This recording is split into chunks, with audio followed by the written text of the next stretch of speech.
नमस्कार साथियों, मैं जीएस राजपूत एकलव क्लासेस के ऑनलाइन प्लेटफॉर्म पे आपका स्वागत करता हूं। आज लंबे समय के बाद कक्षाएं एकलव क्लासेस के यूट्यूब चैनल से प्रसारित हो रही हैं, जिसमें पीईटी का 28 तारीख का फर्स्ट शिफ्ट का जीएस पेपर का एनालिसिस आपके सामने आने वाला है। पेपर ने इस बार दिखा दिया, टेट के पेपर ने इस बार दिखा दिया पेपर किस लेवल के आगे आने वाले हैं और आप किस लेवल की तैयारी कर रहे हैं। जीएस का क्या लेवल रहा पैट में, सबका हिसाब किताब बन गया इस पेपर को देख के।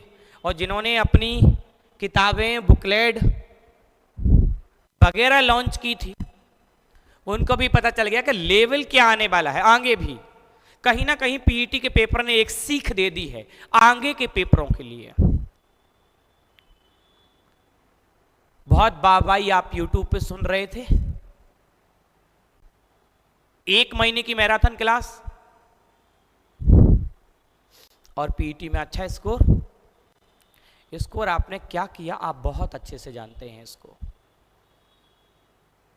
पेपर अब सरल आने वाले नहीं हैं, पेपर कठिन भी नहीं है, उस लेवल तक ही नहीं जा रहे। आप YouTube पे फुदकिया बने हुए हैं, समझ ही नहीं पा रहे आपको पढ़ना कहां से है।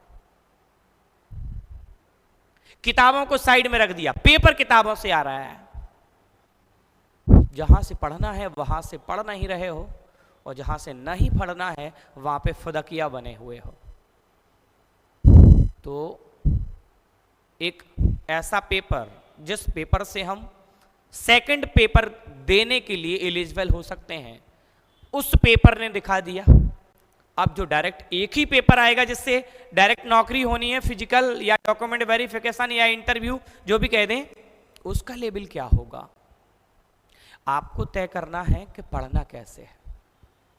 चलिए पेपर की बात कर लेते। तो पूछा क्या है जीएस में, पहले क्वेश्चन की तरफ आपको लेके चलते हैं। एकलव क्लासेस यूट्यूब पर है ही, जैसा आप देख रहे हैं लिंक डली हुई है, फेसबुक भी डला हुआ है, बाकायदा इंस्टा पे भी एकलव को फॉलो कर सकते हैं आप, टेलीग्राम ग्रुप भी आप ज्वाइन कर सकते हैं जिसमें आपको डेली का करंट अफेयर्स दिया जाता है। और वो करंट अफेयर्स जो आपके लिए सार्थक है, वो करंट अफेयर्स यहाँ से दिया जाता है फुल एनालिसिस के साथ में, जिसको आपको अच्छे तरीके से पढ़ना होता है। एकलव क्लासेस के टेलीग्राम चैनल पे मिलता है। आप टेलीग्राम पे जाके आपको डालना है एकलव क्लासेस झांसी, और उसमें आपको स्पेस नहीं देना है वर्डों में, और टेलीग्राम चैनल खुल के आ जाएगा। इस लोगों के साथ में आपको ज्वाइन कर लेना है। आगे आपको एकलव क्लासेस की भीड़ से रूबरू कराते हैं। एकलव क्लासेस में ऑफलाइन बैचेज है, समय आ गया ऑफलाइन पढ़ने का। आपने पेपर ने दिखा दिया कि कैसे कैसे आप पढ़ रहे थे और कैसे कैसे आपको बाकायदा 299, 499, 500 में बेवकूफ बनाया गया। समय आ गया डायरेक्ट पढ़ने का, समय आ गया है कि जिस जहां पे वहां पे बैठ के पढ़ने का, जहां आप डायरेक्ट पूछ पाए कैसे पढ़ना है, ये तय आप करो। आगे जॉब करना है या इसी तरीके से फुदकिया बने रहना है। बढ़ जाते हैं आगे। ये एकलव क्लासेस की भीड़, जिसमें ऑफलाइन क्लासें एकलव की हैं, आप भी यहाँ आके पढ़ सकते हैं अन्य कोर्सों के साथ में। और ये एकलव क्लासेस में तैयारी जो होती है वो सामने आपके दिखाई दे रहा है। आगे की तरफ बढ़ जाते हैं और पहले क्वेश्चन की दुनिया में आपको लेके चलते हैं। पहला क्वेश्चन डिस्प्ले पे शो हो गया है, जिसको आप देख पा रहे हैं। पहले क्वेश्चन में हमसे बोल क्या रहा है, हो सकता है अभी तक आपके पास आंसर की पहुंच चुकी हो, आप देख चुके हो, लेकिन एक बार फिर भी चाहते हैं कि देखें, एनालिसिस देखें, आगे क्वेश्चन किस हिसाब से आ सकते हैं। हो सकता है कि आगे के पेपरों में इसी से रिलेट क्वेश्चन आपसे पूछे जाएं, तो आप वहां पे इनको बना पाएंगे। पहला क्वेश्चन आपके सामने दिखाई दे रहा, एक व्यक्ति जो संसद का सदस्य नहीं है, यानी संसद का सदस्य नहीं है तो वो सांसद नहीं है, ना तो वो लोकसभा से चुन के आया, ना ही वो राज्यसभा से चुन के आया, वो सांसद नहीं है। क्वेश्चन क्या कह रहा है, एक व्यक्ति जो संसद का सदस्य नहीं है, एक व्यक्ति जो संसद का सदस्य नहीं है, बस 1 मिनट 1 मिनट, हाँ ठीक है, चलिए बल क्या कह रहा है, एक व्यक्ति जो संसद का सदस्य नहीं है उसे राष्ट्रपति द्वारा अधिकतम कितने महीनों के लिए मंत्री के रूप में नियुक्त किया जा सकता है। देखिए यहां से अगर हम बात करते हैं संसद की, यहां पे डायरेक्ट आप संसद दिया हुआ है, तो संसद की अगर हम बात करें तो संसद के 2 सदन होते हैं। एक सदन का नाम होता है बेटा लोकसभा और दूसरे सदन का नाम होता है राज्यसभा। एक तो होता है इसमें लोकसभा, दूसरा सदन होता है इसमें राज्यसभा। लोकसभा अस्थायी सदन होता होता है, राज्यसभा स्थायी सदन होता है। दोनों जगह से सांसद बनते हैं, दोनों जगह से सांसद बनते हैं। जहां जितनी सीटें वहां उतने सांसद बनेंगे। यहां से भी सांसद बनते हैं, यहां से राज्यसभा से भी सांसद बनते हैं। संसद की अवधारणा या संसद की प्रेरणा हमने कहां से ली? तो ब्रिटेन के संविधान से हम लिए हैं इसको। और ये आर्टिकल नंबर 79 में आ सकता, हो सकता आगे पूछें आपसे। अगर बात करते हैं राज्यसभा की, सॉरी लोकसभा की, तो आर्टिकल 81 में आता है। अगर बात करते हैं राज्यसभा की तो ये 80 में आता है। ये निम्न सदन है, ये उच्च सदन है, ये लोगों का सदन है, लोकप्रिय सदन है, हरा सदन है, ये लाल सदन है, द्वितीय सदन है, ये प्रथम सदन है। इसमें अगर देखा जाए तो चुनाव प्रत्यक्ष रूप से होता है, इसमें अप्रत्यक्ष रूप से होता है। इसका कार्यकाल 5 वर्ष होता है। ये एक स्थायी सदन है, इसके सदस्यों का कार्यकाल 5 वर्ष होता है, इसके सदस्यों का कार्यकाल 6 वर्ष होता है। सामान्यतः पीएम लोकसभा से ही होता है, लेकिन अभी तक 4 लोग यहां से भी पीएम बन के आए हैं। कितने लोग? 4 लोग राज्यसभा से भी पीएम बन के आए हैं। तो अब हमसे ये पूछ रहा है कि कोई व्यक्ति सांसद नहीं बना, चुनाव लड़ा, वो हार गया, तो अधिकतम कितने महीने के लिए उसे मंत्री बना सकते हैं? तो अधिकतम 6 माह के लिए उसे मंत्री बना सकते हैं। 6 माह में अगर वो दूसरे सदन मान लो 6 माह वो सांसद नहीं बनाए और 6 माह के अंदर किसी भी सदन की सदस्यता ग्रहण कर लेता है, तो आगे वो मंत्री पद पे बना रहता है। या वो सांसद नहीं बना तो अगले 6 महीने के लिए वो पीएम भी बन सकता है, पीएम पद पर ही नियुक्त हो सकता है 6 महीने के लिए। तो राइट आंसर क्या आ गया इसमें? बॉम्बे इज राइट आंसर हो जाएगा। अगले क्वेश्चन की तरफ आपको लेके चलते। मेरे हिसाब से सभी को क्लियर हो गया होगा क्वेश्चन, आपके आंसर अब सही होने जा रहे हैं। भारतीय स्वतंत्रता अधिनियम 1947 के पारित होने के साथ भारत एक अधिराज्य बन गया था। बिल्कुल सही बात है। और अधिराज्य विधानमंडल, अब देखो ये विधानमंडल कहाँ होता है? अगर मैं विधानमंडल की बात करूं तो विधानमंडल ये राज्य में होता है। कहाँ होता बेटा? राज्य में। ये विधानमंडल जो है ये राज्यों में होता है। राज्यों में अलग अलग राज्य का अलग अलग विधानमंडल की अगर बात की जाए, विधानमंडल समझिए ध्यान से थोड़ा सा, विधानमंडल इसको भी थोड़ा सा समझा दे रहा हूं। विधानमंडल राज्यों में होता है। विधानमंडल में भी 2 सदन होते हैं, विधानमंडल में भी 2 सदन होते हैं। एक का नाम होता है विधानसभा। क्या होता प्यारे? ये विधानसभा। दूसरे का नाम क्या होता है? विधान परिषद। क्या होता है? विधान परिषद। दूसरे का नाम होता है विधान परिषद। एक विधानसभा, दूसरा विधान परिषद। इससे कोई व्यक्ति विधायक बनता है। क्या बनता है? इससे कोई व्यक्ति विधायक, और इससे भी कोई व्यक्ति क्या बनता है? विधायक। इन्हीं विधायकों में से एक व्यक्ति मुख्यमंत्री बनता है। पिछले क्वेश्चन में हमने समझाया था कि लोकसभा है, ये राज्यसभा है। उसी तरीके से राज्य में ये विधानसभा है, निम्न सदन, उच्च सदन, लोगों का सदन, लोकप्रिय सदन। ये इसे भंग किया जा सकता है, इसको भंग नहीं किया जा सकता। विधान परिषद कितने राज्यों में है? 6 राज्यों में। वो 6 राज्य कौन कौन से हैं? यूपी। दूसरा कौन सा है? बिहार। तीसरा कौन सा है? महाराष्ट्र। चौथा कौन सा है? कर्नाटक। 5वां कौन सा है? तेलंगाना। छठवां कौन सा है? आंध्रा। इतने जगह विधान परिषद है। विधान परिषद इतने जगह है। तो क्या कह रहा? विधान परिषद ने भारत सरकार अधिनियम 1935, अब देखो 1935 के अधिनियम की बात की गई है तो यहां भी समझ लेंगे 1935 का अधिनियम सबसे बड़ा अधिनियम। 1935 का अधिनियम सबसे बड़ा अधिनियम। कैसा अधिनियम है? सबसे बड़ा अधिनियम है। सबसे बड़ा अधिनियम है 1935 का अधिनियम। 1935 के अधिनियम के तहत भारत से म्यांमार को भी अलग किया गया था। म्यांमार को अलग किया गया था। म्यांमार को अलग किया गया था। ये अगला पॉइंट है, ये अलग पॉइंट है दोनों। ठीक है, समझेंगे क्या कह रहा। 1935 की किस धारा के प्रावधानों के तहत 1947 से 1949 तक कानून बनाए गए? वो कौन सी धारा थी कि 47 से 1949 तक पूरे कानून बनाए गए? तो धारा थी बच्चा मेरे कौन से नंबर की? 100 नंबर की धारा थी, जिसके अंतर्गत 47 से लेकर 49 तक, 1949 वो दशक है या वो समय है या वो सन है जिस समय संविधान बन के पूरी तरीके से तैयार हो गया था लागू होने के लिए। लेकिन कांग्रेस का वो दिन याद करने के लिए संविधान को लागू नहीं किया गया था। जो कांग्रेस स्वतंत्रता दिवस के रूप में मनाती चली आ रही थी। तो 50 में फिर एक तरीके से संविधान को लागू करवाया 26 जनवरी 1950। तो 49 में संविधान लागू बन के संविधान बन के तैयार हो गया था 26 नवंबर 1949। तो मेरे हिसाब से यहाँ ये क्वेश्चन सेकंड नंबर का जो आपके सामने था उसका answer is a right Delhi है, जो आपको समझ में आ गया। अगले क्वेश्चन की दुनिया में आपको लेके चलते हैं। अगला क्वेश्चन आपके सामने क्या दिखाई दे रहा है, देखिए ध्यान से पढ़िएगा क्वेश्चन को, आंसर उसी में आपको मिल जाएगा। कहां पे आप डिपॉजिट कर सकते, सीधी सीधी बात है, ठीक है। डिपॉजिटरी संस्थान क्या है, यानी संस्थान का प्रकार नहीं है। कुल मिला के आप जहां पैसे जमा नहीं कर सकते हैं, तो देखिए और दिखाई दे रहा हमें क्रेडिट को ऑपरेटिव सोसाइटीज, उसके बाद हमें दिखाई दे रहा ऋण संघ, जहां पे लोन एसोसिएशन बोलेंगे इसे, वाणिज्य बैंक।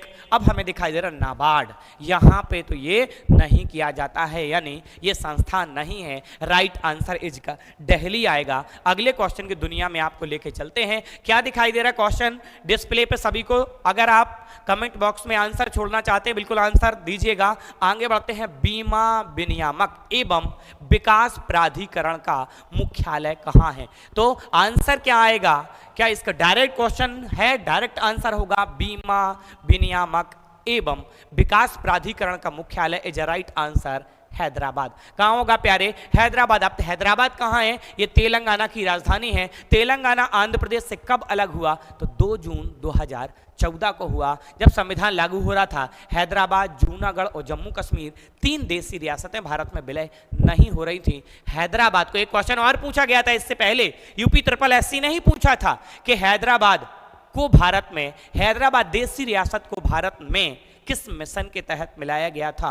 तो आंसर आप देना चाहें कमेंट बॉक्स में, सभी के आंसर देखेंगे कौन आंसर देता है। राइट आंसर है ए। अगले क्वेश्चन की तरफ बढ़ जाते हैं। अगला क्वेश्चन आपके सामने डिस्प्ले पर शो हो रहा है। अगला आंसर क्या कह रहा हमसे?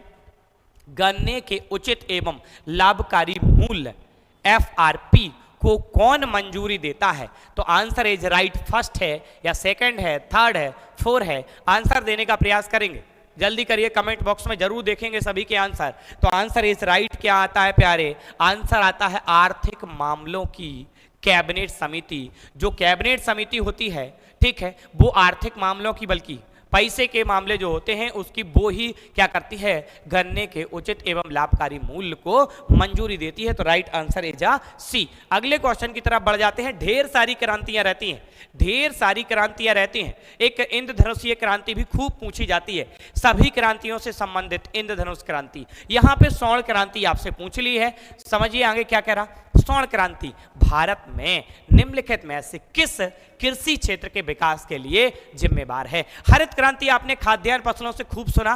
भारत में हरित क्रांति के जन्मदाता, अभी कुछ समय पहले ही उनका निधन हुआ, 1966-67 में हरित क्रांति भारत में पहली बार आई गेहूं के लिए। दूसरी बार भी हरित क्रांति भारत में आई 2 बार। वो क्षेत्र है पंजाब, हरियाणा, पश्चिमी उत्तर प्रदेश, उत्तरी राजस्थान। इस एरिया में हरित क्रांति लाई गई थी, जिसके चलते अनुमानित फसल जो होनी थी उससे भी ज्यादा उगाई कर ली, भूमि को समतल किया गया, पानी की व्यवस्था की गई, उच्च किस्म के बीज डाले गए और हरित क्रांति से खाद्यान्न फसलों की उगाई बहुत ज्यादा की, अनुमानित से भी ज्यादा कर ली। आगे बढ़ जाते हैं। तो क्या है? स्वर्ण क्रांति का संबंध किससे है? तो राइट आंसर के क्या है? बागवानी। किससे है? बागवानी से। पीली क्रांति तिलहन से, गोल क्रांति आ जाती है, और कृष्ण क्रांति का भी क्वेश्चन आता है पेट्रोलियम उत्पादन से। बढ़ जाते तो स्वर्ण क्रांति किससे संबंधित है? बागानी से। अगला क्वेश्चन आपके सामने आ गया है, ठीक। अगले क्वेश्चन की बात करते हैं, पंचायती राज व्यवस्था। पंचायती राज व्यवस्था की बात कर रहे हैं, समझिए। अनुसूची आपने पढ़ी होगी और अनुसूची दल बदल भी पढ़ी होगी और अनुसूची 11 नंबर की भी आपने पढ़ी होगी। पहली नंबर की अनुसूची संघ राज्य क्षेत्र। अनुसूची कितनी होती हैं टोटल? अनुसूचियों की बात कर ले तो पहले मूल संविधान में अनुसूचियां कितनी थी? 8। कहाँ थी ये? मूल संविधान में। समझना, उन्हीं में से है एक अनुसूची मूल संविधान में। मूल संविधान में वहीं का ये क्वेश्चन है, समझ ही नहीं पाए क्वेश्चन कहां से आया। मूल संविधान में, मूल संविधान में अनुसूची कितनी थी? 8। अब वर्तमान संविधान में,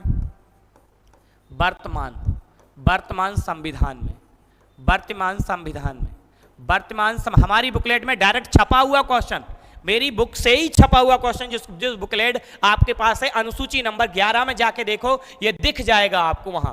किताब में से छप के आया क्वेश्चन। ये 12वीं अनुसूची पॉलिटी की जो बुक होगी उसमें ये क्वेश्चन मिल जाएगा आपको। अनुसूची में 12 अनुसूचियां हो गई वर्तमान में। अब अगर बात करें पहली अनुसूची की तो संघ राज्य क्षेत्र की बात करता, दूसरी वेतन पेंशन की बात करता, तीसरी शपथ की बात करता, चौथी राज्यसभा की सीटों की आवंटन की बात करता, 5वीं अनुसूची संघ की बात करती, 6वीं अनुसूची राज्य की बात करती, 7वीं अनुसूची सूचियों की बात करती, 8वीं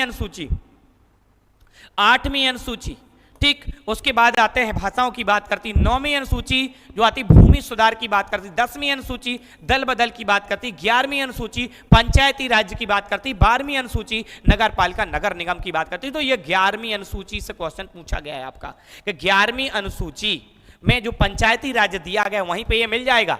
ये पंचायती राज्य संस्थानों के अस्तित्व के लिए भारत की संसद द्वारा 73वां और 74वां संवैधानिक संशोधन कब पारित हुआ, तो ये 11वीं अनुसूची में ही लिखा हुआ है कि ये संविधान संशोधन हुआ कब, दिसंबर 1992। राइट आंसर क्या होगा प्यारे, ये मेरी बुकलेट से ही क्वेश्चन छपा हुआ है, आपको बुकलेट पे ये मिल जाएगा। बढ़ जाते हैं अगले क्वेश्चन की दुनिया में। Right answer is C. अगले क्वेश्चन की तरफ आपको लेके चलते हैं और अगला क्वेश्चन है वर्ष 1928 में मोतीलाल नेहरू। अब देखिए 1928 साइमन कमीशन भी भारत आया था। साइमन कमीशन के पहले एक लॉर्ड बर्कनहेड थे।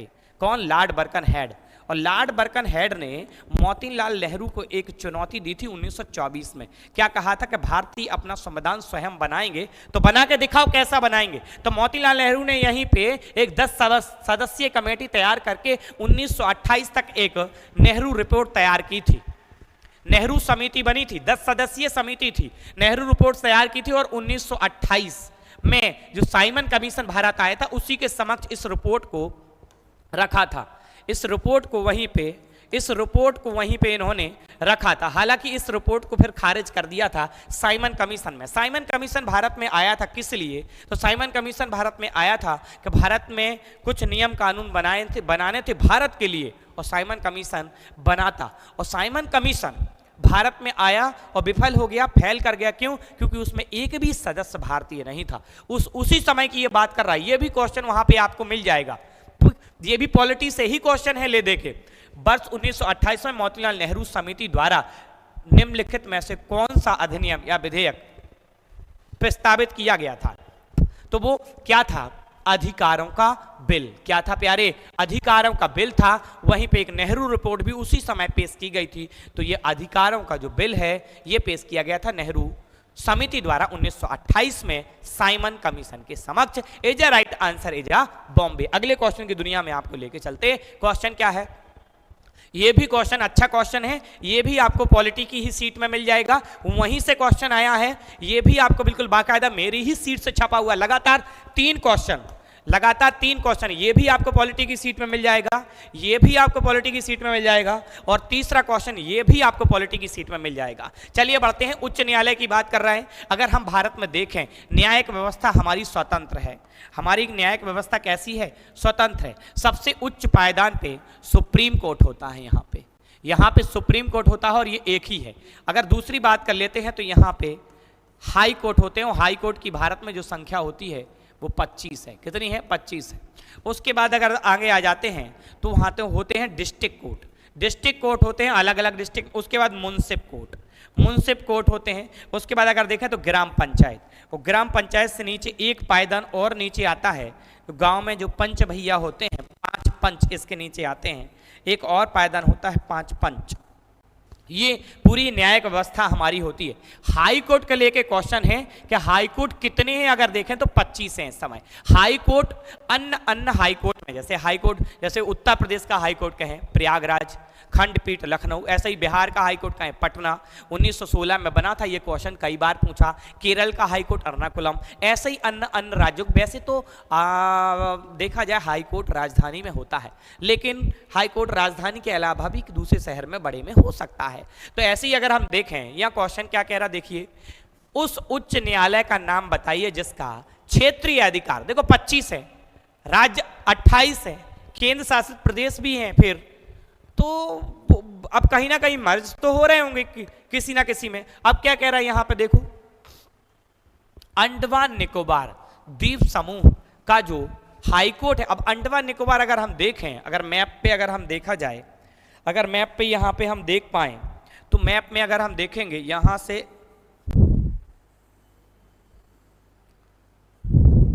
जी स्थिति यहाँ की अगर देखें, कोलकाता यहाँ है और अंडमान निकोबार द्वीप समूह श्रेणी यहाँ है, ठीक। तो अंडमान निकोबार, अब कौन लग रहा है पास में? कोलकाता। तो अंडमान निकोबार द्वीप समूह का जो हाई कोर्ट है आधिकारिक, वो कौन है? कोलकाता। तो आंसर है क्या? कोलकाता। हाँ आ गया, आंसर इज राइट। कौन सा?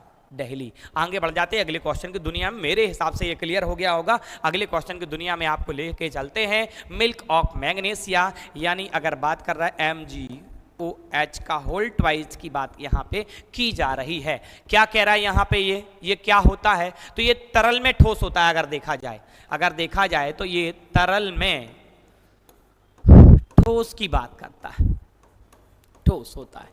अगर हम देखें यहाँ पे अगर इसको ही कहें तो इसको क्या कहा जाता है? सोल। यही तो है वो, यही तो पूछ रहा हमसे। अगर अपच की स्थिति होती है तो इसका यूज किया जाता है अपच। अगर पेट खराब है तो भी इसका यूज किया। अगर जलन है सीने में तो भी इसका यूज किया जाता है। पेट खराब, उस स्थिति में भी इसका यूज किया जाता है, उपयोग, ठीक है। जलन के तौर में भी इसका यूज किया जाता है। तो ये तरल में ठोस होता है और इसको क्या कहते हैं? तरल में सोल कहते हैं। राइट आंसर क्या आता है प्यारे? Is a right answer Bombay. अगले क्वेश्चन की दुनिया में आपको लेके चलते हैं और क्या दिखाई दे रहा हमें? निम्नलिखित में से कौन सा अंतरिक्ष और सौर मंडल में स्थित एक बौना ग्रह है? चलिए समझिए, बौना ग्रह कौन सा है? ठीक। तो देखो, अगर हम ग्रहों की बात करें तो जैसे सूर्य है, सूर्य के बाद हम देखते हैं बुध है, शुक्र है, फिर पृथ्वी है, फिर मंगल, फिर क्षुद्र ग्रह, फिर बृहस्पति, शनि, अरुण, वरुण। ये अगर हम देखा जाए तो ग्रहों की संख्या, ये आंतरिक ग्रह हैं, ये पार्थ ग्रह हैं, ये बाह्य ग्रह हैं, ठीक। इसमें बृहस्पति बड़ा ग्रह होता है, ये सन है। अगर देखा जाए तो ये सूर्य है, ये सूर्य के चारों तरफ चक्कर काट रहे हैं। कोई दो ग्रह ऐसे भी हैं, ये और इधर से दूसरा यानी शुक्र और इधर से अरुण, ये उल्टी दिशा में चक्कर काटने वाले ग्रह हैं। बीच में मंगल और बृहस्पति के बीच में क्षुद्र ग्रहों की संख्या है 40,000, इसमें से बड़ा है सेरेस। अब वो सेरेस जो है वो ही तो एक क्या है? बौने ग्रह की श्रेणी में रखा गया है। तो राइट आंसर क्या है यहाँ पे? बॉम्बे। ये क्षुद्र ग्रह है, ये बौने ग्रह की श्रेणी में रखा गया है। ये वर्ल्ड ज्योग्राफी की मेरी डायरेक्ट सीट में लिखा हुआ है, छपा हुआ है, जाके देखो। जिनने वर्ल्ड ज्योग्राफी पढ़ी होगी वहां पे ये क्वेश्चन आपको मिल रहा होगा कि सेरेस को बौना ग्रह कहते हैं। हमने खुद ही लिखवाया था, ये क्वेश्चन लिखा होगा। जिनने वर्ल्ड ज्योग्राफी पढ़ी है वो जाके मैच कर सकते हैं, ऐसे ही नहीं बोल रहे हैं। जिनने ऑफलाइन क्लास में पढ़ा है वर्ल्ड ज्योग्राफी, हमसे जाके मैच कर लो, जाके मैच कर लो। ना मिले तो मेरे पास आना, पढ़ाया है, ठीक है। तो राइट आंसर इज बॉम्बे आ जाएगा। अगले क्वेश्चन की दुनिया में आपको लेके चलते प्यारे। और अगला क्वेश्चन क्या है? ये बायोलॉजी से आ गया, ये गले की यहाँ की स्वर तंत्र की बात कर रहा है। आगे बढ़ जाते हैं, जब आपको बायो पढ़ाएंगे तब भी ये क्वेश्चन मिल जाएगा, ठीक है। जिनके पास सीट होगी, मेरी हैंड राइटिंग लिखी हुई, वो इसको देख सकते हैं। एक तो होती है अस्थि और एक होती है उपास्थि। उपास्थि से अस्थि यानी हड्डी, हड्डी के ऊपर जो टोपी मड़ी होती है वो उपास्थि की टोपी मड़ी होती है, ठीक है। जैसे हड्डी तो एक दूसरे में, हड्डी दूसरे में सेट है, मानी यहाँ पे ये है। कंदुक खल का संधि भी होती है, संधि पढ़नी पड़ती है कहीं पर, तो यहाँ पे है, यहाँ पे फिर हड्डी सेट होती है। इसके ऊपर जो मड़ा होता है वो उपोस्थि होती है, ठीक है। समझिए यहाँ पे क्या कह रहे हैं? स्वर तंत्र के संबंध में निम्नलिखित में से कौन सही है? अब समझना है यहाँ पे, अब हार्ड तो होगा नहीं, यहाँ से वायु ध्वनि जो निकल रही है, देखो इसका आंसर क्या होगा? यह उपास्थि से बनी होती है, मतलब ये नर्म होती है, उपास्थि से बनी होती है। यह उपास्थि से बना एक अंग है, बिल्कुल जो यहाँ मिल जाएगा, ये अंग है उपास्थि से बना हुआ, और ग्रसनी को श्वास नली से जोड़ता है। भाई सब यहीं पे स्वर तंत्र के इधर ही देखेंगे तो यहीं पे आप देखेंगे एक फूड नली होती है, एक वायु नली होती है, ठीक है, जहां हवा जाती है। तो वहीं पे अगर देखा जाए तो ये क्या कह रहा है? देखो ये एक हड्डीदार बक्सा होता है, ये तो हार्ड थोड़ी होता है, एक हड्डी नहीं, उपास्थि होती है, हड्डी को अस्थि कहते हैं। राइट आंसर क्या मिलेगा? ये देखो स्वर रज्जु होती तो पीछे वाली बात कर रहा है, यहां नहीं। राइट आंसर क्या होगा प्यारे? ए answer is a right answer होगा। अगले क्वेश्चन की दुनिया में आपको लेके चल रहे हैं। क्या क्वेश्चन बनना? अगला क्वेश्चन देखिएगा, जैसा कि अशोक के शिलालेखों में उल्लेखित है। अशोक महान व्यक्ति ऐसे कहते हैं। अशोक ने धम्म स्वीकार किया था और कभी ना कलिंग युद्ध के बाद कभी ना युद्ध लड़ने की कसम खाई थी, और सारी जनता को, एक ऐसा राजा जो सारी जनता को अपनी प्रजा समझता था, जिसने शिलालेख लिखवाए, उसमें कई सारी बातें लिखवाई जो बाद में खोजी गई, लेकिन उनकी भाषा को पढ़ नहीं सके अभी। चलिए आगे बढ़ जाते हैं उतने अच्छे तरीके से। अशोक के शिलालेखों में उल्लेख किया गया है मौर्य साम्राज्य की राजधानी पाटलिपुत्र और अन्य 4 प्रांतीय केंद्र सहित 5 प्रमुख राजनीतिक केंद्र थे। निम्नलिखित में से कौन प्रांतीय केंद्र नहीं था? तो अगर हम बात करते हैं दिल्ली की, अब सर दिल्ली कहाँ है? ये भाई इंद्रप्रस्थ के रूप में डला हुआ तो है, ये इनकी राजधानी नहीं था। तो राइट आंसर क्या हो जाएगा प्यारे? इंद्रप्रस्थ। ए answer is a right answer. अगले क्वेश्चन पे आपको लेके चलते हैं। ऋग्वेद में क्या कह रहा? विश्वामित्र नामक एक ऋषि और 2 नदियों के बीच संवाद दिया गया है। वो नदियां सिंधु नदी तंत्र की नदियां हैं। वो नदियां सिंधु नदी तंत्र की नदियां हैं। वो नदियां सिंधु नदी तंत्र की नदियां हैं। अब आप देखेंगे कौन सी है सिंधु नदी तंत्र की नदियां। सभी आप सिंधु नदी तंत्र की नदियां दिखा रहे हैं। चिनाब सिंधु, रावी सिंधु, ब्यास सिंधु, झेलम सिंधु, सब सिंधु नदी तंत्र की नदियां हैं। नदी तंत्र, सिंधु नदी तंत्र की नदियां हैं। सिंधु नदी तंत्र की नदियों में मुख्य रूप से 6 नदियों का जिक्र किया गया है। एक तो सिंधु स्वयं है, एक सिंधु स्वयं है। सिंधु के बाद देखा जाए दूसरी नदी झेलम है। इसमें दूसरी कौन सी है प्यारे? झेलम है। दूसरी कौन सी है? झेलम। पेपर ने बता दिया, फुदकिया बने रहोगे तो जिंदगी फुदकिया बन जाएगी। स्टेबल तरीके से पढ़ना है और किताबों से पढ़ना है, ये ध्यान रहना है। टिक दुनिया को इधर उधर ले जा रहे हैं।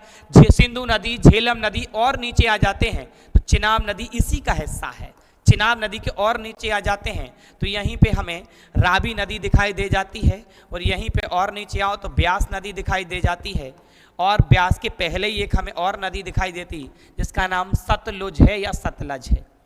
ये 2 नदियां जो हैं उन नदी और ऋषि के बीच संवाद दिया गया है। नीचे वाली जो 2 नदियां दिखाई दे रही सतलज और ब्यास, राइट आंसर कहीं दिखाई दे रहा है सतलुज और ब्यास। देखो बोला था सतलुज भी इसको बोल सकते हैं। सतलुज और ब्यास नदी और विश्वामित्र के बीच संवाद दिया हुआ है। क्वेश्चन का लेवल अच्छा है, राइट आंसर बॉम्बे होता है। अगले क्वेश्चन की तरफ आपको लेके चलते। एकलव्य क्लासेस आपको लाइब्रेरी की भी सुविधा देता है, ठीक है। एकलव्य क्लासेस की लाइब्रेरी आप ज्वाइन कर सकते हैं जहां पे बिल्कुल वाईफाई की सुविधा आपको पूरी मिलेगी।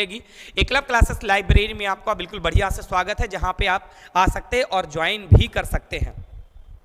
ज्वाइन भी कर सकते हैं लाइब्रेरी को आप। साइलेंट जोन बिल्कुल बाकायदा आपको मिलेगा, एसी रूम होंगे, आरओ वाटर होगा, ठीक पानी की सुविधा बिल्कुल उचित मिलेगी, वाईफाई बिल्कुल पूरा 5G 4G, डेली न्यूज़पेपर भी आपको इंग्लिश में मिलेगा, हिंदी में मिलेगा, ठीक है। फुल स्टडी के लिए बिल्कुल अच्छे तरीके से आप ज्वाइन कर सकते हैं। Free GK GS current affairs आप बुक भी मिलता है पढ़ने के लिए, प्लस अगर देखा जाए तो करंट अफेयर्स का डेली के हिसाब से पीडीएफ भी आप पे टेलीग्राम पे पहुंचता है, और जो एकलव्य लाइब्रेरी के ग्रुप है उन पे पहुंचता है। तो एकलव्य लाइब्रेरी की मिनिमम फीस रखी गई है, जिसको बच्चा दे पाए 400 रुपए, यहाँ 6 घंटे की फीस आपको मिल जाएगी। तो एकलव्य लाइब्रेरी में आप ज्वाइन कर सकते हैं। 12 घंटे की फीस आपकी और नीचे आ जाती है, ठीक है। मॉर्निंग से लाइब्रेरी शुरू हो जाती है और इवनिंग 10 o'clock तक खुलती है। चलिए अगले क्वेश्चन की दुनिया में आपको लेके चलते हैं, और अगला क्वेश्चन आपके सामने आ गया है। ये अगला क्वेश्चन क्या कह रहा है, डिस्प्ले पर शो हो रहा है। शिवाजी की मृत्यु के बाद मराठा राज्य में प्रभावी। अब शिवाजी के समय ही मराठा साम्राज्य हुआ, इनके बाद फिर मराठाओं की धुरी पेशवाओं की तरफ चली गई, ठीक। बाजीराव मस्तानी जो बाजीराव प्रथम थे, उनके समय से मराठा सीमित रह गए हैं, पेशवा मुख्य धुरी में आ गए। और 1857 की क्रांति में जो भाग जिनने लिया था वो पेशवाओं में से एक थे, बिठूर से। चलिए आगे बढ़ जाते हैं क्वेश्चन की तरफ। क्या कह रहा, शिवाजी की मृत्यु के बाद मराठा राज्य में प्रभावी शक्ति क्या दे रहे हैं, चित्तपावन ब्राह्मणों के एक परिवार के पास थी, जिन्होंने शिवाजी के उत्तराधिकारियों को पेशवा के रूप में सेवा दी थी। कौन सा शहर मराठा साम्राज्य की राजधानी बन गया था। तो राइट आंसर महाराष्ट्र में ये शिवाजी और मराठा साम्राज्य पूरे तरीके से विस्तृत था और राइट आंसर इज दिल्ली होता है, सतारा। आगे बढ़ जाते हैं, पूरा आपको ये भी हमारी हिस्ट्री की बुकलेट में आपको ये बिल्कुल लिखा हुआ क्वेश्चन मिल जाएगा, लेकिन उस तरीके से जिस तरीके से ये क्वेश्चन पूछा है उस तरीके से आपको नहीं लिखा मिलेगा कि ये पूरा उस तरीके, लेकिन राजधानी के रूप में आपको दिख जाएगा कि सतारा है। तो वहां से भी आप एक तरीके से जिनने हिस्ट्री पढ़ी है उनको यहां से लाभ मिला होगा। आगे बढ़ जाते हैं अगले क्वेश्चन की दुनिया में, और क्या कह रहा है निम्नलिखित में, क्वेश्चन दिखाई दे रहा है ना, क्वेश्चन दिखाई दे रहा है सभी को। चलिए बढ़ते हैं, निम्नलिखित में से किसने अपने सहयोगियों को यह महसूस करने के लिए प्रेरित किया था कि संविधान सभा ब्रिटिश निर्मित थी और ब्रिटिश योजनाओं पर काम कर रही थी, जैसा कि ब्रिटिश चाहते थे कि इस पर काम किया जाए। तो वो कौन थे भाई, वो कौन थे? आगे बात करते हैं आंसर की, तो कौन आएगा, सरदार वल्लभ भाई पटेल या फिर अब्दुल नस्तर, अगला आएगा सी राजगोपालाचारी या अगला आएगा सोमनाथ लाहिड़ी। तो आंसर इज राइट हो जाएगा क्या प्यारे, ए आंसर इज राइट हो जाएगा। यहाँ पे क्वेश्चन जो दिया है उसका answer A is right answer हो रहा है। अगले क्वेश्चन की तरफ आपको लेके चल रहे हैं। अगला क्वेश्चन आ गया है क्या, चित्तरंजन दास और मोतीलाल नेहरू 1923 वाले टाइम पीरियड की बात यहाँ पे होगी। क्या कह रहा, चित्तरंजन दास और मोतीलाल नेहरू ने परिषद राजनीति में वापसी पर बहस करने के लिए कांग्रेस के भीतर निम्नलिखित में से किस राजनीतिक दल का गठन किया था? तो ऑप्शन सामने है, राइट आंसर यहाँ पे हो जाएगा क्या, स्वराज पार्टी। ठीक है, तो ये क्वेश्चन, इसका डायरेक्ट क्वेश्चन भी पूछ लेता है कि स्वराज पार्टी का गठन किसने किया, तो ये भी एक क्वेश्चन आ जाता है कि स्वराज पार्टी का गठन किसने किया। तो ये क्वेश्चन के जो आंसर हैं वो ऊपर यहाँ पे दिखाई दे रहे हैं, चित्तरंजन दास और मोतीलाल नेहरू। तो बहुत ज्यादा डिफाइन करने के लिए क्वेश्चन है नहीं, जिसमें बहुत ज्यादा विवरण हो सकता है उसका विवरण के साथ आगे बढ़ रहे हैं क्वेश्चनों की दुनिया में। और अगला क्वेश्चन डिस्प्ले पे आपको शो हो गया है, क्या दे रहे हैं, 1722 में, अब डॉट डॉट डॉट, यानी यहाँ पे आंसर फिलिंग करना है कि सूबेदारी सवाई राजा जयसिंह। देखो इनके लिए अगर राजस्थान में जाएंगे आप तो ढेर सारी इमारतें, ढेर सारे जगह स्थल इनके द्वारा बने हुए मिल जाएंगे। ठीक है, जिनको अलग अलग पेपर में इनके बारे में भी पूछता है। तो राइट आंसर क्या कह रहे हैं कि 1722 में आगरा की सूबेदारी सवाई राजा जयसिंह को दी गई थी। तो राइट आंसर क्या हो जाएगा प्यारे, आगरा। ए आंसर इज राइट आंसर हो जाएगा। हिस्ट्री से संबंधित क्वेश्चन है। अगला क्वेश्चन क्या कह रहा हमसे, समझिए, 2022 में एक इसी तरीका 20 वाला क्वेश्चन भी आया था। देखो यहां पे लगा हुआ है, क्या कह रहा, 2022 में निम्नलिखित देशों में से किस देश का आयात खपत अनुपात सबसे अधिक हो गया है? तो ये राइट आंसर क्या होगा, ए इज राइट आंसर, या बॉम्बे या दिल्ली या फिर भूटान। क्या आंसर यहां पे रहने वाला है, एक मिनट रुकिएगा। यहां पे एक क्वेश्चन ये भी आया है, देखो यहां से राइट आंसर क्या हो जाएगा इस क्वेश्चन का, तो राइट आंसर इस क्वेश्चन का क्या हो जाएगा, ए मालदीव को। ये करंट अफेयर्स का क्वेश्चन है, जो करंट अफेयर्स तैयार करके गया होगा उसका आंसर ये सही हो गया होगा। अगला क्वेश्चन आपके सामने एक और आ गया है, ये भी 2020 से 2022 तक कच्चे तेल की खपत, कच्चे तेल, देखो अगर भारत की अगर हम बात करते हैं, भारत कच्चे तेल की खपत के लिए दूसरे देश में अपने बंदरगाह यानी पत्तन को भी विकसित किया है। अन्य देशों से ईरान, इराक, सऊदी अरब, और अब इस समय अगर देखा जाए तो क्रूड ऑयल रूस से भी भारत ने खूब निर्यात किया है यानी खरीदा है। और फारस जो कंट्री है यानी खाड़ी देश, उनसे भी खूब तेल खरीदा जाता है क्रूड ऑयल। अब आगे बढ़ते हैं, इसमें क्या कह रहा है क्वेश्चन, 2020 से 2022 तक कच्चे तेल की खपत में प्रतिशत वृद्धि निम्नलिखित में से किस देश में सबसे अधिक है? तो इसका राइट आंसर क्या हो जाएगा, राइट आंसर होगा यहां पे क्या, बांग्लादेश, यानी बॉम्बे आंसर डायरेक्ट हो जाएगा। ये करंट अफेयर्स के दोनों क्वेश्चन सामने डले हुए थे। अगला क्वेश्चन आने वाला है आपके सामने,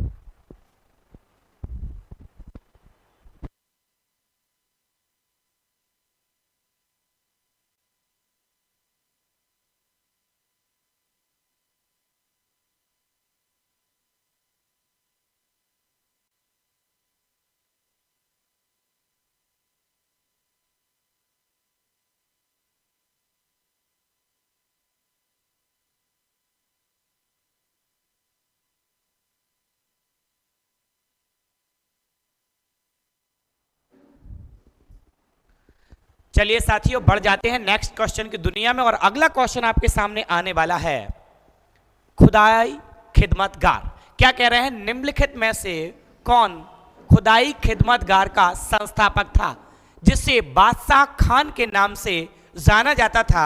4 ऑप्शन आपके सामने हैं, कलर थोड़ा चेंज किया है, चीजें और अच्छी समझ पा रहे होंगे। देखेंगे क्या कह रहा है, खुदाई खिदमतगार से ये डायरेक्ट क्वेश्चन पूछा गया, कोई घुमाने फिराने का चांस नहीं है, बिल्कुल बढ़िया से डायरेक्ट क्वेश्चन यहां पे आया है खुदाई खिदमतगार के लिए। तो राइट आंसर क्या होगा, Khan Abdul Ghaffar Khan is a right answer, is a A. बहुत ज्यादा डिफाइन करने की जरूरत यहां से है नहीं। तो अगले क्वेश्चन की दुनिया में आपको लेके चलते। अगला क्वेश्चन क्या आ गया, गदर पार्टी की। ये क्वेश्चन अभी पहले भी पूछा गया था, गदर पार्टी को लेके यहां से अभी पहले भी ये क्वेश्चन हुआ था। क्या कह रहे हैं भाई, 1913 में हिंदुस्तान गदर पार्टी का मुख्यालय कहां स्थित था? राइट आंसर क्या होगा, देखो ऑप्शन नंबर इसमें जो दिखाई दे पा रहे हैं हमें, एक तो सैन फ्रांसिस्को है, दूसरा लाहौर ऑप्शन दे रहा, तीसरा कोलकाता दे रहा, और चौथा दिल्ली। तो जल्दी से आप बताएंगे कमेंट सेशन में, जल्दी से कमेंट करेंगे। अभी पहले भी हमने बोला कि आप कमेंट करेंगे बिल्कुल बाकायदा से, सारे कमेंट आपके देखे जाएंगे, कौन आंसर सही दे पा रहा है। चलिए अगले क्वेश्चन की दुनिया, यहां पे आंसर लगाते हैं हम लोग। क्या आंसर इज राइट रहना है यहां पे, San Francisco, A answer is a right. अगले क्वेश्चन की दुनिया में आपको लेकर चलते। 1913 की बात की है यहां पे, और डायरेक्ट क्वेश्चन को बहुत ज्यादा घुमाया फिराना नहीं है, ये डायरेक्ट क्वेश्चन आपको किताबों में मिल जाएगा, हो सकता है आप पढ़ के आए हो, ठीक। हाँ ये क्वेश्चन थोड़ा सा अच्छा है, अच्छा क्वेश्चन दे पा रहे हैं हमें। बढ़ जाते हैं आगे। देखो अगली बात क्या कह रहे हैं यहां पे, सुरोई, सिरोई, कुमुदनी, लिली भारत के निम्नलिखित में से किस राज्य में पाई जाने वाली एकमात्र स्थलीय कुमुदनी लिली है? तो राइट आंसर यहां पे क्या रहेगा, देखो त्रिपुरा भी दिया है ऑप्शन में, पश्चिम बंगाल भी दिया है, असम भी दिया है, और मणिपुर भी दिया है। तो राइट आंसर क्या हो जाएगा इसका, राइट आंसर हो जाएगा यहां पे सी, यानी Manipur is a right answer हो जाएगा। सिरोई, कुमुदनी या लिली, यहां पे क्या कह रहे हैं, लिली। तो ये क्वेश्चन कहीं कहीं इस तरीके से भी पढ़ा जाता है, राष्ट्रीय पुष्प के रूप में भी लिली को जाना जाता है। ये भारत में जो पाई जाती है उसकी बात कर रहे हैं, तो ये मणिपुर में पाई जाती है। मणिपुर कहाँ है, ठीक पूर्वोत्तर राज्यों में एक राज्य है मणिपुर की। अगर बात करें तो यहाँ पे पूर्वोत्तर भारत की सबसे प्रसिद्ध झील है लोकटक झील। लोकटक झील विश्व प्रसिद्ध झील है, सब मीठे पानी की पूर्वोत्तर झील यही है मणिपुर में। केबुल लामजाओ तैरता हुआ नेशनल पार्क इसी झील के अंदर है। अगले क्वेश्चन की तरफ आपको लेके चलते हैं। अगला क्वेश्चन आपके सामने ये आ गया, कांग्रेस का वह अधिवेशन, क्या कह रहे हैं, कांग्रेस का वह अधिवेशन कहां हुआ था जिसमें महात्मा गांधी ने अन्य नेताओं को खिलाफत के साथ साथ स्वराज्य के समर्थन में असहयोग आंदोलन शुरू करने की आवश्यकता के बारे में अस्तित्व दिया था? तो ये कहां पे हुआ था? राइट आंसर क्या होगा, कोई आंसर देना चाहता है तो दे सकता है। राइट आंसर यहां से क्या हो जाएगा बेटा, लाहौर होगा या बॉम्बे होगा या कोलकाता होगा। तो राइट आंसर यहां से हो जाएगा क्या प्यारे मेरे, नागपुर। अब ये नागपुर कहां पड़ता है, नागपुर की अगर बात कर ले रहे हैं, नागपुर कहां पड़ता है, तो ये कहां पड़ता है प्यारे, महाराष्ट्र में। कहां पड़ता है, महाराष्ट्र में। तो राइट आंसर क्या हो जाएगा यहां से, राइट आंसर हो जाएगा नागपुर। संतरे के लिए प्रसिद्ध है, ये भी क्वेश्चन कभी पूछा गया है, यूपी SSSC का ही क्वेश्चन है कि भाई संतरे के लिए कौन प्रसिद्ध है, तो नागपुर प्रसिद्ध है। आगे बढ़ जाते अगले क्वेश्चन की तरफ, और ये रहा आज का अगला क्वेश्चन। क्या कह रहा, शीत ऋतु की शुरुआत में तमिलनाडु, अच्छा ध्यान से देखिएगा, यहां से मैप को बनाने का प्रयास करते हैं। एक मिनट देखो,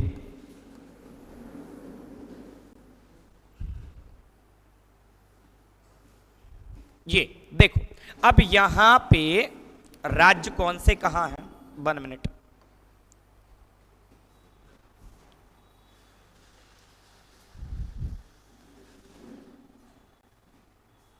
चल देखो यहां पे कौन से राज्य हैं, क्या है, थोड़ी सी डिटेल जान लेते हैं। यहां पे अगर राज्य देंगे तो ये गुजरात है, यहां पे अगर राज्यों की बात करें तो ये गुजरात है।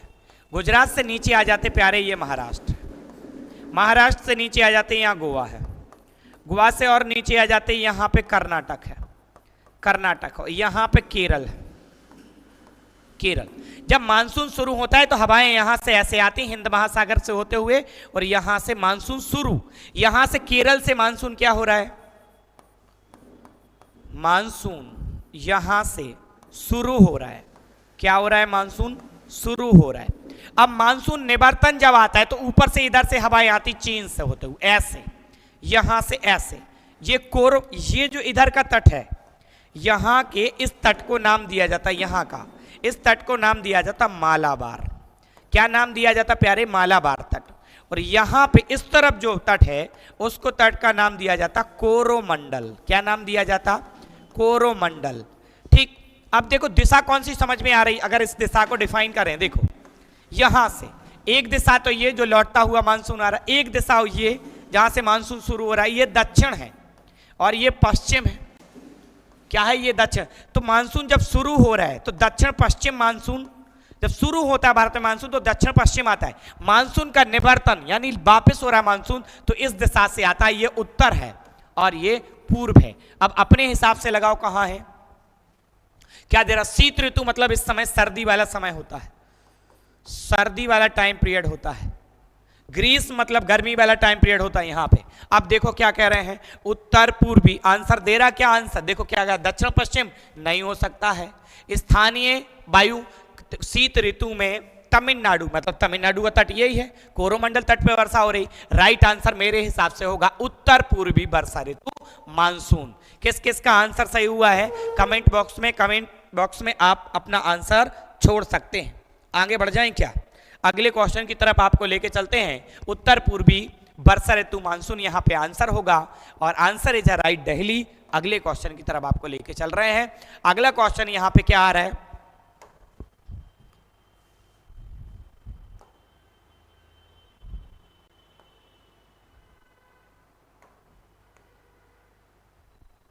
चल अगला क्वेश्चन हमसे क्या कह रहा है, राजस्थान के जालौर जिले में किस प्रकार का ग्रेनाइट पाया जाता है। तो ध्यान दें कहां की बात कर रहा, राजस्थान। क्वेश्चन समझ में आ रहा पूरी तरीके से, एक मिनट।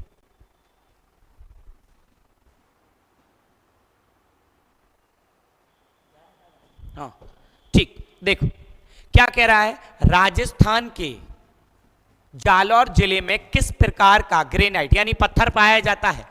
तो वहां पे ग्रेनाइट जो पाया जाता है वो गुलाबी कलर का रोजी पिंक ग्रेनाइट पाया जाता है। तो राइट आंसर क्या हो जाएगा, राइट आंसर हो जाएगा क्या यहाँ पे ए। क्या हो जाएगा प्यारे, ए आंसर इज राइट आंसर। अगले क्वेश्चन की दुनिया में बढ़ जाते हैं। अगला क्वेश्चन हमसे क्या कह रहा है, देखते हैं।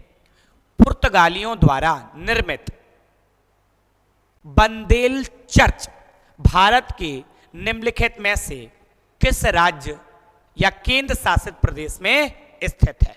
बताएंगे इसका आंसर क्या हो जाएगा, जल्दी से आंसर बताएं, इसका आंसर क्या हो जाएगा।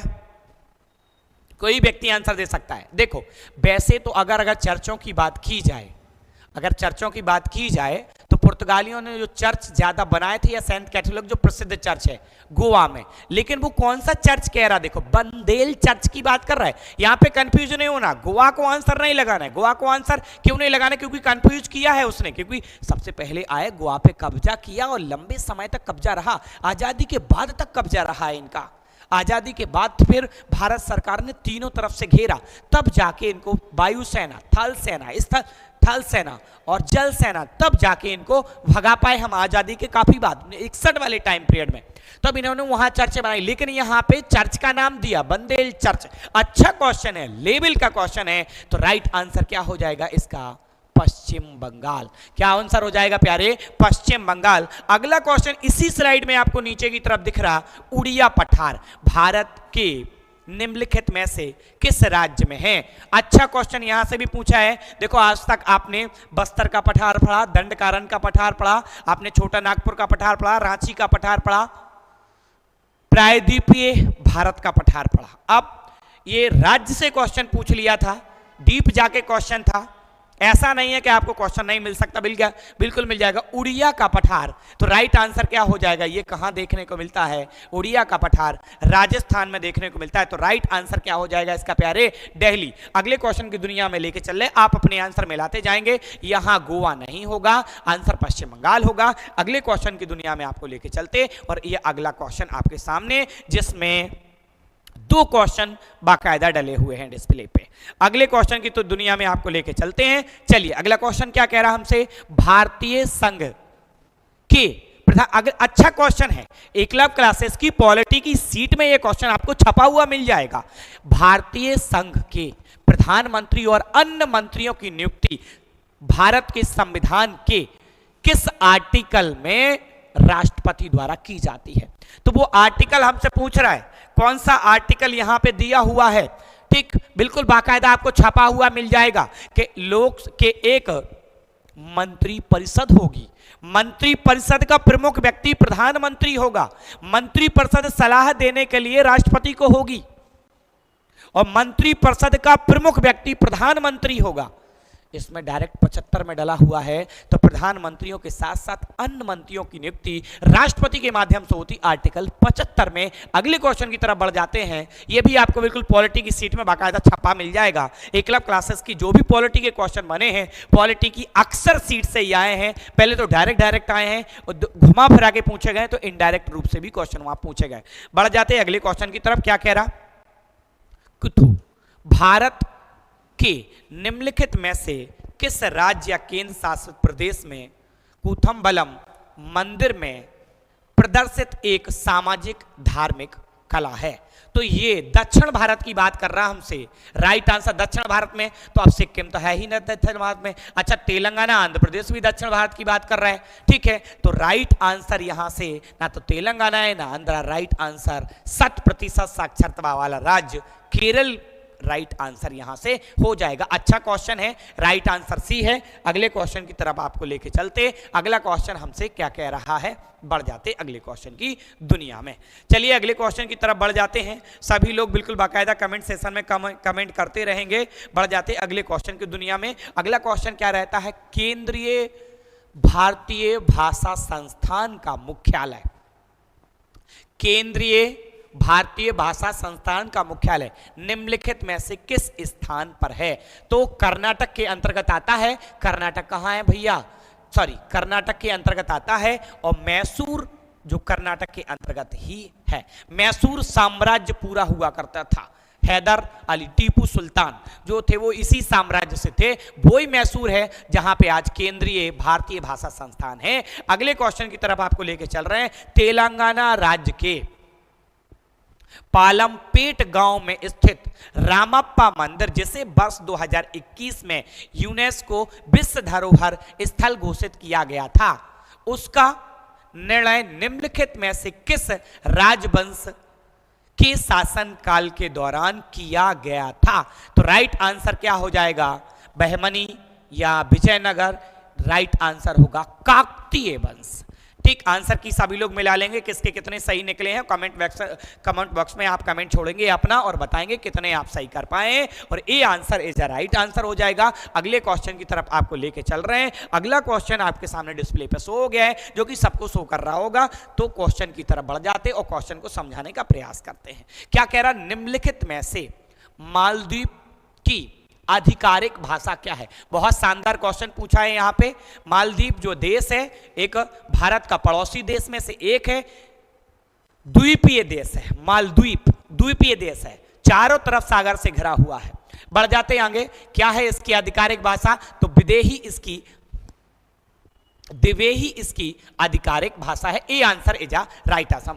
मलयालम अगर कहा जाए तो हमारे यहाँ केरल में बोली जाती है। नीचे के क्वेश्चन, अगला क्वेश्चन दे रहा हमसे, क्या दे रहा? पुला निम्नलिखित में से किस देश की राष्ट्रीय मुद्रा है? बहुत शानदार क्वेश्चन है, बोत्सवाना की। बहुत शानदार क्वेश्चन है, डीप जाके पूछ लिया है। ठीक, मुद्रा हम पढ़ते ही थे कि कौन से देश की क्या है मुद्रा, संसद के नाम, ये बहुत एक साथ ही पढ़े जाते हैं। राजधानी, ठीक है, तो ये बोत्सवाना की है। ठीक है, आगे बढ़ जाते हैं अफ्रीका कॉन्टिनेंट को और एशिया कॉन्टिनेंट से कई सारे सवाल पेपरों में आए हुए हैं। अगले क्वेश्चन की तरफ आप बढ़ जाओ तो अगला क्वेश्चन आपके सामने आ गया है। ये डिस्प्ले पे अगला क्वेश्चन आपको शो हो रहा है। बढ़ जाते क्वेश्चन हमसे क्या कह रहा है, देखो। पैरुंग दाई कोंगू बेलरिल द्वारा लिखित महाकाव्य कृति यह भारत के निम्नलिखित में से किस साहित्य से संबंधित है? आंसर क्या यहां पे होना चाहिए। बढ़ जाते आगे, जल्दी से आंसर बताएंगे कोई भी। क्या दे रहा है? मलयालम साहित्य, तमिल साहित्य, कन्नड़ साहित्य या तेलुगु साहित्य। तो आंसर क्या हो जाएगा प्यारे इसका? आंसर क्या हो जाएगा प्यारे इसका? एक मिनट, इसका आंसर क्या हो जाएगा? तमिल साहित्य। क्या हो जाएगा प्यारे आंसर?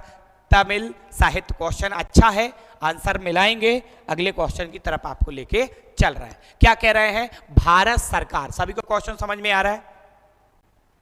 भारत सरकार किसके द्वारा? भारत सरकार। सभी क्वेश्चन समझ पा रहे होंगे। भारत सरकार, चलिए क्या कह रहा है हमसे? भारत सरकार। भारत सरकार द्वारा वर्ष 1967 में निम्नलिखित में से किस वीरता पुरस्कार का नाम बदल के, बहुत शानदार क्वेश्चन, करंट अफेयर से क्वेश्चन पूछा गया है, नाम बदलकर सौर चक्र कर दिया गया है। तो राइट आंसर क्या हो जाएगा? अशोक चक्र वर्ग 3। क्या हो जाएगा आंसर? अशोक चक्र वर्ग 3 इसका आंसर हो जाएगा। बहुत ही शानदार, आवाज बढ़िया प्रॉपर से आपके पास आ रही होगी। बढ़ जाते अगले क्वेश्चन की दुनिया में, C answer is a right answer हो जाएगा। और ये रहा आपके सामने अगला क्वेश्चन, और एक साथ डिस्प्ले पे 2 क्वेश्चन डले हुए हैं। अगले दशक में निम्नलिखित में से किस क्षेत्र में व्यापार को $100 मिलियन तक बढ़ाने के लिए भारत अमेरिका टास्क फोर्स की स्थापना की गई है? तो क्यों की गई है अगले दशक में? तो किस क्षेत्र के लिए, किस क्षेत्र के लिए क्षेत्र डले हैं? अंतरिक्ष के क्षेत्र, दवा क्षेत्र, कंप्यूटर विज्ञान। तो राइट आंसर हो जाएगा इलेक्ट्रॉनिक्स क्षेत्र। अगला क्वेश्चन आपके सामने डला हुआ है, विश्व का पहला 7 मिनट का कैंसर उपचार टीका। बहुत अच्छा क्वेश्चन है, मोस्ट क्वेश्चन है, आगे के पेपरों के लिए भी मोस्ट है। विश्व का पहला 7 मिनट का कैंसर उपचार टीका किस देश में शुरू किया गया है? तो राइट आंसर यहां से क्या हो जाएगा? राइट आंसर हो जाएगा प्यारे इंग्लैंड। क्या हो जाएगा प्यारे? राइट आंसर इंग्लैंड हो जाएगा। अगले क्वेश्चन की दुनिया में आपको लेके चलते हैं, और अगला क्वेश्चन आपके सामने आ गया है। अगला क्वेश्चन आपके सामने आ गया है, हाल ही में केंद्रीय सड़क परिवहन और राजमार्ग। देखो, अगर राजमार्ग की बात की जाए तो जो भी पुराने राजमार्ग थे वो सारे अपडेट हो गए हैं, नया राजमार्ग आ गया है। आप अगर पुराने राजमार्ग यानी नेशनल हाईवेज वगैरह पढ़ के जाते हैं तो क्वेश्चन पेपर में गलत होने की पूरी संभावनाएं हैं। आप नया जो परिवहन आ गया है उसको पढ़ के आप जाइए। आगे बढ़ते हैं। हाल ही में केंद्रीय सड़क परिवहन और राजमार्ग मंत्री श्री नितिन गडकरी ने भारत में 3.5 टन तक के वाहनों के लिए वाहन सुरक्षा मानकों को बढ़ाकर सड़क सुरक्षा बढ़ाने के उद्देश्य से भारत NCAP लॉन्च किया है। NCAP का फुल फॉर्म क्या है? तो new car assessment program. Right answer क्या हो जाएगा प्यारे? राइट आंसर हो जाएगा बॉम्बे। जहां तक सभी लोग समझ पा रहे होंगे कि राइट आंसर क्या हो जाएगा प्यारे? राइट आंसर हो जाएगा यहां पे बॉम्बे। बढ़ जाते अगले क्वेश्चन की दुनिया में, वो ये रहा अगला क्वेश्चन। एक साथ 2 क्वेश्चन आपके सामने आ गए हैं यहां पे। बढ़ जाते हैं पूर्वोत्तर सीमांत रेलवे। पूर्वोत्तर सीमांत रेलवे यानी कहां की बात कर रहा प्यारे? पूर्वोत्तर सीमांत रेलवे। देखो ये पूर्व कोलकाता होता है, पश्चिम मुंबई होता है, उत्तर दिल्ली होता है, ये यहाँ नीचे चेन्नई होता है। यहाँ की बात कर रहा है पूर्वोत्तर सीमांत रेलवे। देखो क्या कह रहा है, पूर्वोत्तर सीमांत रेलवे ने वर्ष के सूक्ष्म परियोजना, क्वेश्चन दिख रहे हैं ना? बड़ा कर दूं क्या? दिख रहे हैं क्वेश्चन? सभी को दिख रहे होंगे। चल, क्या कह रहे हैं? वर्ष के सूक्ष्म परियोजना के लिए PMI दक्षिण एशिया पुरस्कार जीता। यह परियोजना निम्नलिखित में से किस जानवर के जीवन को बचाने के लिए इंस्ट्रक्शन डिटेक्शन सिस्टम है? क्या कुत्ता, हाथी, भेड़, बकरी? तो राइट आंसर क्या हो जाएगा यहां से, राइट आंसर हो जाएगा हाथी। अगला क्वेश्चन है, हाल ही में भारतीय वायुसेना की पश्चिमी वायु कमान द्वारा शुरू किए गए वार्षिक प्रशिक्षण अभ्यास का नाम बताइए। क्या उन्होंने वार्षिक प्रशिक्षण अभ्यास जो रखा था, अभ्यास जो किया था, उसका नाम क्या रखा था प्यारे, तो उसका नाम रखा था त्रिशूल। तो ये वो क्वेश्चन है जिन पे बहुत ज्यादा डिबेट नहीं की जा सकती है। मेनम वन्य जीव अभ्यारण्य, क्या किसका नाम दे रहा प्यारे, मेनम। देखो यहां से दो क्वेश्चन फिर से आपके पास डिस्प्ले पर डले हुए हैं, दोनों क्वेश्चन को पढ़ना चाहेंगे। क्या कह रहा है, मेनम वन्य जीव अभ्यारण्य भारत के निम्नलिखित में से किस राज्य या केंद्र शासित प्रदेश में है। तो मेनम जो है वो कहां पे है प्यारे, सिक्किम में है। कहां पे है, सिक्किम एक ऐसा राज्य है जहां एक परिवार एक नौकरी योजना चलाई गई, जो राज्य जनसंख्या में सबसे कम जनसंख्या वाला राज्य है। तिस्ता नदी, एक पेट के पेपर में एक क्वेश्चन आया है तिस्ता नदी से। तिस्ता नदी इसी सिक्किम राज्य के जम्मू ग्लेशियर से निकलती है। सिक्किम में ही भारत की सबसे ऊंची चोटी भी है। बढ़ जाते हैं आगे, भारत में स्थित सबसे ऊंची चोटी जो है वो सिक्किम राज्य में ही है। बढ़ते हैं, देखो यहां से क्वेश्चन, अगले क्वेश्चन की तरफ। ये सिक्किम है। मध्य प्रदेश में लागू मुख्यमंत्री लाडली बहना, बहुत शानदार, बड़ा चर्चा में रहा था, आपने हो सकता न्यूज में भी इसको देखा हो। बहना योजना में महिलाओं के लिए आयु सीमा क्या थी।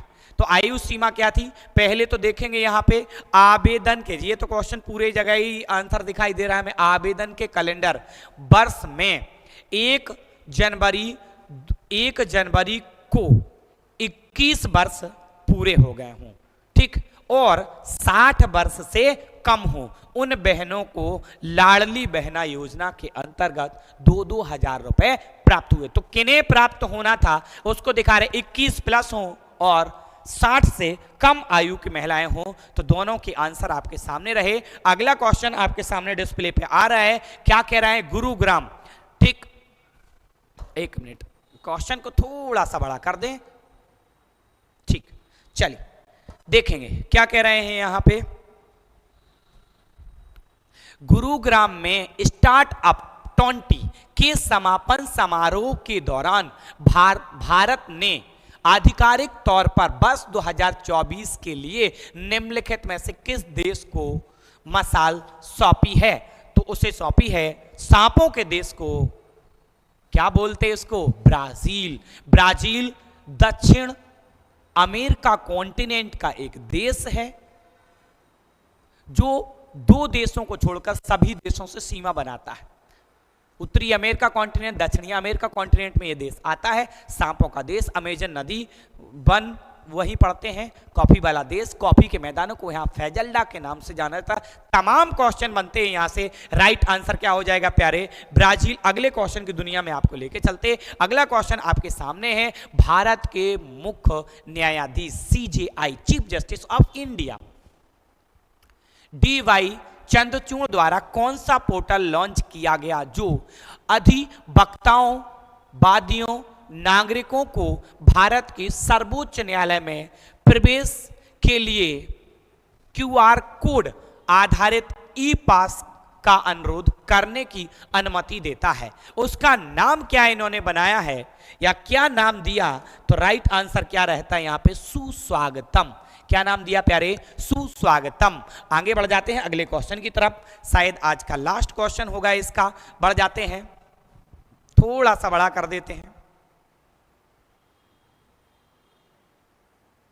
ठीक, चल देख पा रहे होंगे, भारत सरकार द्वारा संचालित निम्नलिखित में से कौन सा निगम Asia transition finance study group में शामिल होने वाला पहला सदस्य बना है। तो राइट आंसर क्या हो जाएगा, अच्छा क्वेश्चन है ये भी, पावर फाइनेंस कॉर्पोरेशन लिमिटेड, यानी ए आंसर यहां से सही हो जाएगा। अगले क्वेश्चन की दुनिया में लेके चल रहा है आपको, और ये रहा आज का यानी क्वेश्चन खत्म हो गए हैं। एकलव्य क्लासेस की वही भीड़ जो आपके सामने नजर आ रही है। एकलव्य क्लासेस में आप ऑफलाइन बैचों को भी ज्वाइन कर सकते हैं, ये जैसा कि आपको बताया था। अब हमें इस पेपर से, इस पहले पेपर से ये एनालिसिस निकल के आ रहा है। अब क्या हमें किताबों से पढ़ना है, ना कि यूट्यूब पे खुदाकिया बना रहना है। आज सुबह यहाँ पढ़ रहे थे, शाम को वही टॉपिक दूसरे के यहाँ पढ़ रहे, सुबह अगले दिन तीसरे के यहाँ पढ़ रहे, एक टॉपिक ही क्लियर नहीं हो रहा। जब तक टॉपिक देखते देखते पता नहीं चल रहा कि हम टॉपिक कौन सा देख रहे थे। तो कहने का ये मतलब है पेपर अच्छा आया है, शानदार पेपर आया है, ठीक है।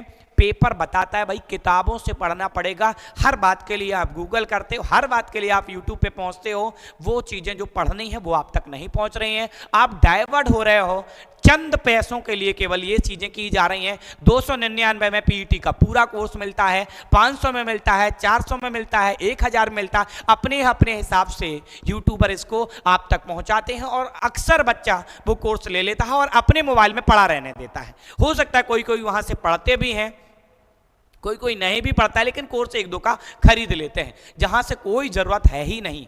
किताबों से पढ़ना है, एक स्ट्रेटजी सेट करनी है कि कहां से क्या कंटेंट आएगा, कितने क्वेश्चन कहां से पूछे जाएंगे, ये बाकायदा पूरा एनालिसिस लिखना है बाकायदा। जहां पढ़ते हैं उस टेबल पे आपको चस्पा करना है, वहां सामने दीवार पे, और देखते रहना है, सीक्वेंस वाइज चीज़ों को पढ़ते रहना है। तो मेरे हिसाब से ज़्यादा लाभ मिलेगा। तो आज ये यहाँ पे पहला जो 28 की पहली शिफ्ट का पेपर रहा, उसका फुल एनालिसिस आपके सामने। उसके बाद 28 की सेकंड मीटिंग में जो पेपर हुआ था उसका एनालिसिस आगे किया जाएगा। तो आज के लिए इतना ही। बहुत अच्छे से देखें, अपना स्कोर चेक करें, जीएस में आप कितना सही बना पाए हैं। कमेंट बॉक्स में कमेंट जरूर दें जिससे हम देख पाएँ।